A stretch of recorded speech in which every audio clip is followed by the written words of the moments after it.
एक बच्चों कुछ प्रॉब्लम्स भेजी हैं जिसमें हमारा क्वेश्चन गिवन है 35 जो असाइनमेंट में था आपके। इसमें सर्किट गिवन है 2 ओम 2 ओम 2 ओम और 2 ओम, ये 4 रजिस्टर्स कनेक्ट हैं और 2 वोल्ट की बैटरी और एक एमीटर दे रखा है हमें, और इस एमीटर में डिफ्लेक्शन कितना होगा ये हमसे पूछा है बेटा। इसका मतलब हमें करंट ही कैलकुलेट करना है। तो बच्चों यहाँ से करंट चला आई और वो करंट आई यहाँ पर आके दो पार्ट में डिवाइड हो गया, इधर गया I1 और इधर गया I2। अब बच्चों ये जो करंट I2 जा रहा है नीचे आके कुछ इधर जाएगा कुछ इधर जाएगा, इसका मतलब इन दोनों में करंट क्या है, अलग अलग। तो दोनों पैरेलल में हैं, तो इन दोनों का पैरेलल में जो रेजिस्टेंस आएगा वो कितना आ जाएगा, 1 ओम। तो इन दोनों को हटा के हमने 1 ओम लगा दिया। अब फिर से करंट I चला, इधर गया I1 इधर गया I2। अब ऊपर वाला और नीचे वाला, केवल ध्यान रहे ओनली ऊपर और नीचे वाला जो है वो होंगे पैरेलल में, बीच वाला नहीं अभी फिलहाल। तो 2 को और 1 का जब पैरेलल में सोल्व करेंगे तो ये आ जाएगा 2/3। और अब ये 2/3 जो आएगा ये इस 2 के साथ किस में आ जाएगा बच्चों, सीरीज के अंदर आ जाएगा। तो नेट रेजिस्टेंस आ जाएगा 8/3। बैटरी 2 वोल्ट की है तो यहाँ जो नेट करंट है वो कितना आ जाएगा, दैट इज 3/4 एम्पियर। तो ये डिफ्लेक्शन मिलेगा हमें इस एमीटर में। नेक्स्ट क्वेश्चन में सर्किट हमें दे रखा कुछ इस तरह से, 43 नंबर क्वेश्चन है, और ये बैटरी जिसकी ईएमएफ या वोल्टेज जो है V दे रखा हमें, और हमसे पूछा है क्या कि यहाँ पर कितना करंट फ्लो कर रहा है, इसकी वैल्यू फाइंड आउट करनी है।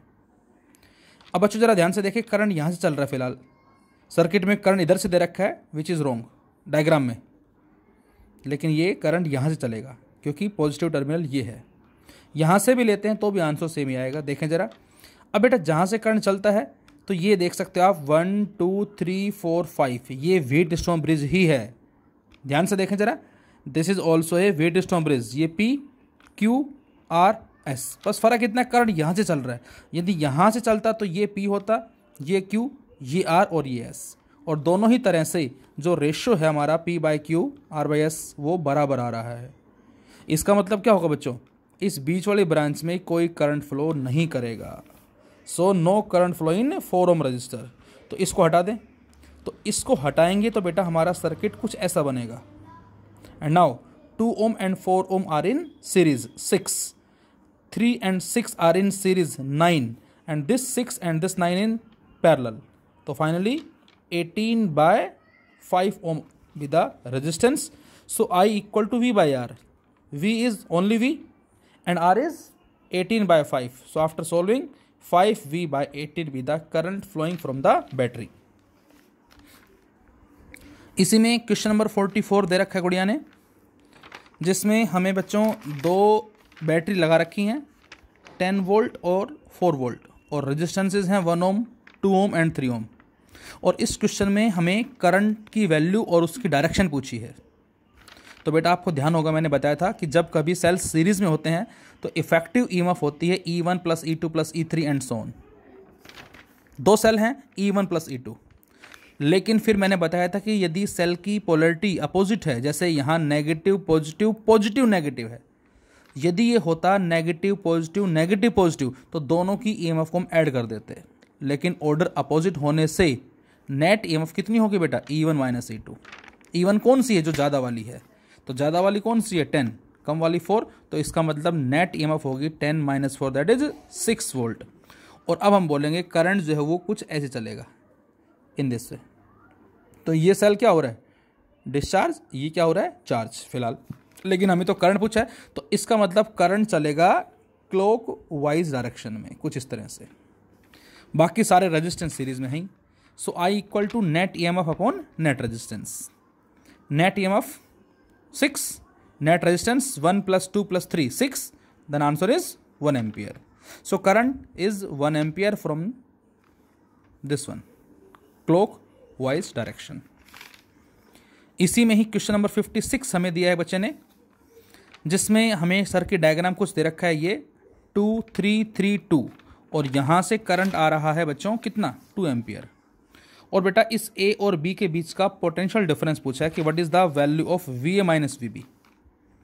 तो जरा ध्यान से देखें, ऊपर वाले सर्किट में इफेक्टिव रेजिस्टेंस कितना आ रहा है बच्चों, 5 ओम, नीचे भी कितना आ रहा है, 5 ओम।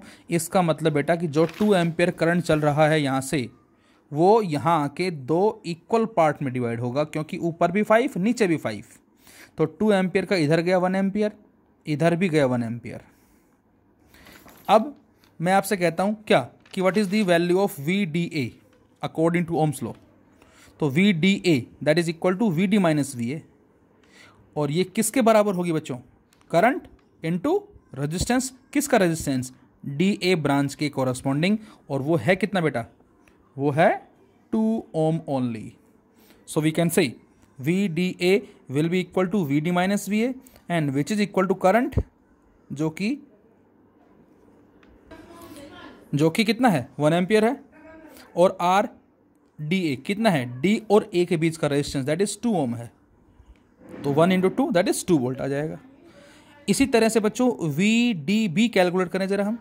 VDB D से B के लिए बेटा, तो D से B के लिए लिखेंगे VD minus VB equal to current, जो कि अगेन 1 एम्पियर है, और D से B का रेजिस्टेंस जो कि 3 ओम है, तो ये आ गया 3 वोल्ट। तो ये इक्वेशन 1, ये सेकंड। और अब क्या करें? फर्स्ट इक्वेशन को सेकंड में से सब्ट्रैक्ट कर दें हम।